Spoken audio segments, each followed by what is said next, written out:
उत्तर प्रदेश के हरदोई जिले में रहने वाली मानवी मिश्रा नाम की एक होनहार लड़की यूपीएससी की तैयारी कर रही थी और उसका सपना था कि वो देश के लिए कुछ बड़ा करे, जिस वजह से वो दिन रात मेहनत कर रही थी और अपना पूरा वक्त पढ़ाई में ही लगाती थी।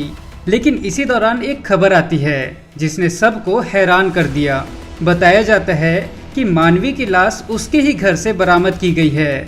जैसे ही पुलिस को इस बात की जानकारी मिलती है, वो तुरंत मौके पर पहुंचते हैं और परिवार वालों से पूछताछ करना शुरू करते हैं। परिवार वालों का पहले से ही रो रो कर बुरा हाल था और वो पुलिस को बताते हैं कि मानवी ने खुद ही अपनी जान ली है।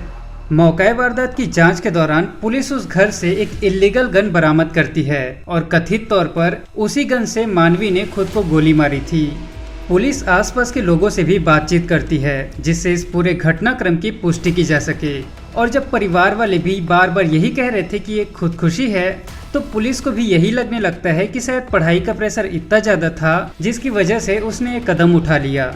लेकिन तभी एक ऐसा पहलू निकलकर सामने आता है जो इस केस को पूरी तरह से पलट कर रख देता है। जांच में पता चलता है कि मानवी को जो गोली लगी थी वो सिर के बाईं तरफ लगी थी, लेकिन जो तमंचा मिला था वो उसके दाहिने हाथ में मिला था। और यहीं से पुलिस के शक को मजबूती मिलने लगती है कि जो मामला इतना सीधा दिखाया जा रहा है वो इतना सीधा है नहीं, क्योंकि अगर गोली बाईं तरफ लगी है तो तमंचा दाहिने हाथ में कैसे हो सकता है? तमंचे को भी तो बाईं हाथ में ही होना था। इसके बाद पुलिस मानवी के शव को पोस्टमार्टम के लिए भेजती है और मौका वारदात से मिले सबूतों को ध्यान से देखना शुरू करती है।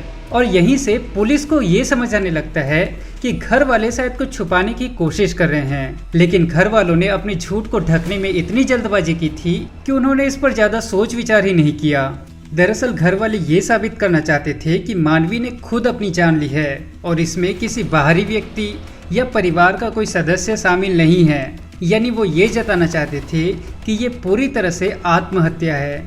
घटना के बाद मानवी की मां और उसका भाई आशुतोष उर्फ वीरू मिश्रा पुलिस को यही बताते हैं कि मानवी ने खुद ही अपनी जान ली है। अब सवाल ये है कि इस पूरे मामले के पीछे की सच्चाई क्या है और वो कौन है जो इस सच्चाई को छुपाने की कोशिश कर रहा है। तो चलिए जानते हैं सब कुछ स्टेप बाय स्टेप इस वीडियो में। Hello, My name is Somesh and you are watching the case of a UPSC aspirant मानवी मिश्रा। दरअसल मानवी की कहानी वहीं से शुरू होती है जब 7 जनवरी 2025 को उसने अभिनव कटिहार नाम के एक युवक से मंदिर में शादी की थी और उसके कुछ समय बाद दोनों ने कोर्ट मैरिज भी कर ली थी।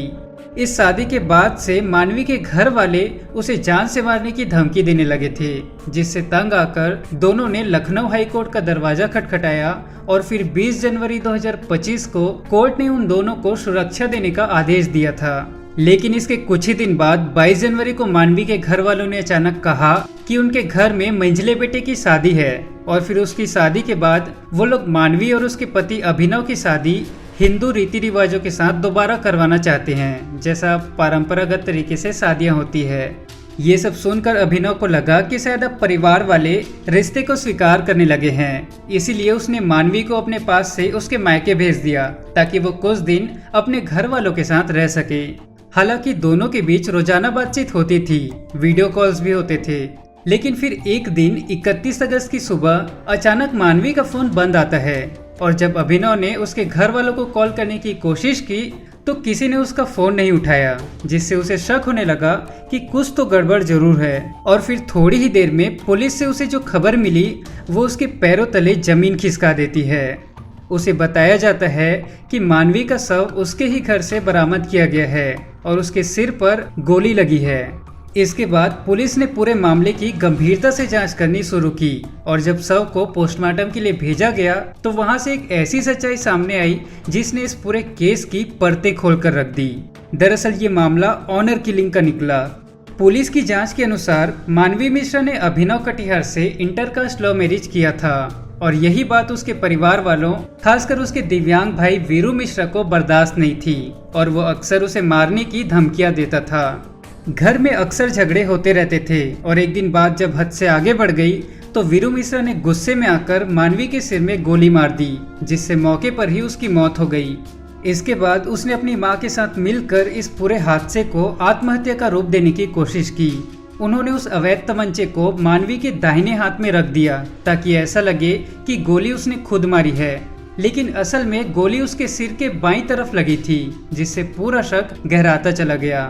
अब क्योंकि मानवी पढ़ने लिखने से लेकर बाकी सारे काम दाहिने हाथ से ही करती थी, इसीलिए ये बात पुलिस की नज़र में आते ही उन्हें साफ हो गया कि मामला कुछ और है। और जब अभिनव ने इस मामले को लेकर गंभीर शिकायत की तो पुलिस ने मानवी के भाई वीरू मिश्रा को पकड़कर उससे सख्ती से पूछताछ करना शुरू किया, जिसमें उसने अपना जुर्म कबूल कर लिया। वीरू ने बताया कि वो मानवी को इसलिए मारना चाहता था क्योंकि उसने उसकी मर्जी के खिलाफ जाकर इंटरकास्ट लव मैरिज की थी। वो लगातार उससे नाराज रहता था, इसीलिए उसे जान से मारने की धमकी देता था और अंत में उसने वही किया जो वो पहले से करना चाहता था, अपनी ही बहन की हत्या। इसके बाद पूरी वारदात को इस तरह से दिखाने की कोशिश की गई कि लोगों को लगे जैसे मानवी ने अपनी जान खोद ली है, लेकिन पुलिस ने अपनी सूझबूझ से उसे पकड़ लिया क्योंकि गन उसके राइट हैंड में थी और जो गोली लगी थी वो शरीर के लेफ्ट साइड पे लगी थी। फिलहाल बहन की हत्या करने वाले वीरू मिश्रा और उसकी मां को पुलिस ने गिरफ्तार कर लिया है और उन्हें जेल भेजने की प्रक्रिया में पुलिस तेजी से कार्यवाही कर रही है। लेकिन अगर हम ऑनर किलिंग की बात करें तो ये मामला किसी एक परिवार या एक राज्य तक सीमित नहीं है, बल्कि ये एक ऐसी सोच से जुड़ा हुआ है जो देश के कई हिस्सों में आज भी जिंदा है। खास तौर पर वहाँ जहाँ लड़के या लड़कियाँ अपनी मर्जी से शादी कर लें तो इसे परिवार की इज्जत के खिलाफ माना जाता है।